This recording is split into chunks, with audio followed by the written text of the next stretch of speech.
The brain is a muscle. You have to think of the brain as a muscle. The more you stress it, the more you use it, the better it gets.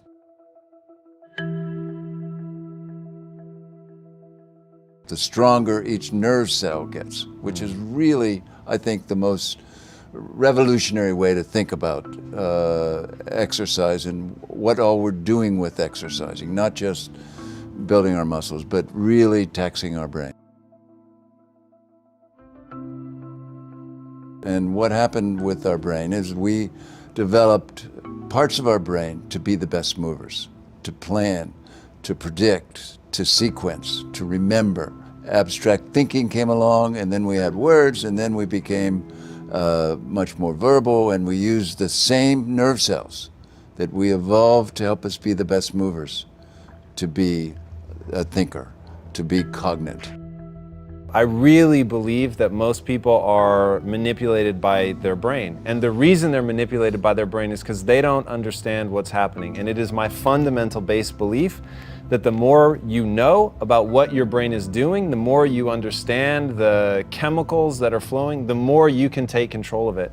And in my own life, one of the earliest wins I started getting was just, I started reading about the brain. I started reading about neuropeptides and neurotransmitters, and just really understanding that there was a specific chemical that was happening at a specific moment. And you talk about faking a smile and how it actually does have an impact, as long as it touches the corner of your eyes though, and it can't be too false or it doesn't trigger the vagus nerve. And I mean, like, all of this stuff it's quantifiable, right? So you can go in and you can really look at what's happening. And once you realize what's happening, you'll be shocked at how much you can manipulate it. You'll be shocked at how much you can actually go, like what I need right now with my spouse, significant other, whatever the case may be, is I need to reconnect, right? I need to do things that are gonna pump oxytocin. I was just gonna ask you, what do you think is the most powerful rewilding technique that these guys should implement in their lives right now? Well, I think you start with diet and exercise and sleep. I mean, the three things that are really there, and you know, it's hard to choose one over the other. Then you add in nature, huge, mindfulness, because if you're exercising, you're more likely to get more mindful, and then that can lead to your valuing and honoring your relationships much more. You have all these built-in genetic pushes that you need to pay attention to. You need to play, you need to exercise, you need to move, you need to eat right, you need to sleep, you need to be out in nature, and you need to be connected to others. Exercise optimizes brain function in three different ways. First, it makes the learner ready to learn. It puts them in the chair. It decreases their nudginess, improves their attention, decreases their stress levels and anxiety, improves their motivation, and helps them try things that they might not have tried before. That's one.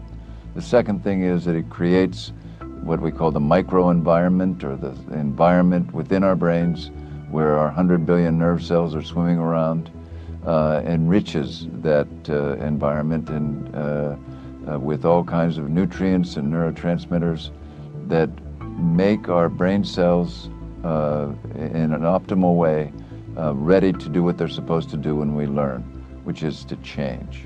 When we learn anything, we have to encode it.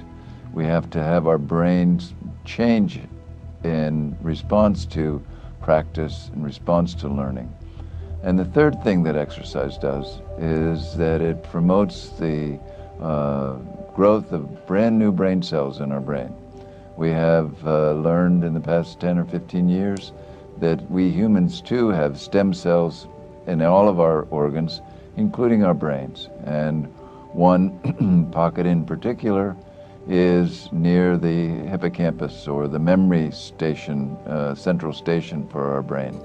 And exercise promotes our cells to change and become brand new nerve cells, better than anything else that we know of. But what about the sedentary lifestyle affecting our ability actually to learn? Talk to me about that. Well, there's in a couple ways. One is that it decreases our physical movement, which has an impact on our our brain readiness to learn. It also promotes us to gain weight, and when we begin to gain weight, it taxes our brains a little more. And as we age, we get more glucose and fat in our bloodstream, and this causes sluggishness in our brain cells and eventual cognitive decline and even Alzheimer's disease. So would you say that young people today who overdo it on the video games and lead too sedentary a lifestyle are not as intelligent as those from a couple of generations ago? Well, it's sort of not as intelligent. It's not about intelligence because it's so hard to measure and it's so So what's the right adjective then? Well, I think that they're not as ready to learn as they might be with a proper diet of exercise and play. So let me just pull a scenario out of thin air here. 25 kids in a class, grade 8, they're 13 years old. What kind of exercise and how much exercise would you like to see them do during the course of that school day to make them able to learn better? Well, the ideal, of course, would be to break it up because the brain changes very acutely, very quickly with a little bit of exercise, 10 to 15 minutes of exercise, because we release all these neurotransmitters and make our attention system and our motivation system better. But that wears off after a while. But the ideal is probably 30 to 40 minutes of pretty intense exercise every day, moderately intense exercise, getting your heart rate up to about 75 to 80% of your maximum heart rate. So that means more than just pushing the desks aside and running around in circles, I guess. You really got to get outside for that, don't you? Well, you got to get outside or you got to get in the gym. Yeah. You know, one of the countries that is the model in the European Union is Finland.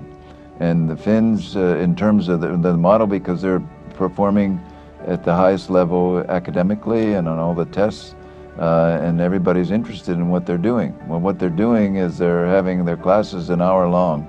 45 minutes they're taking the instruction, and 15 minutes in between they're either playing or they're exercising. They're outside or running around. They're doing just what you suggested.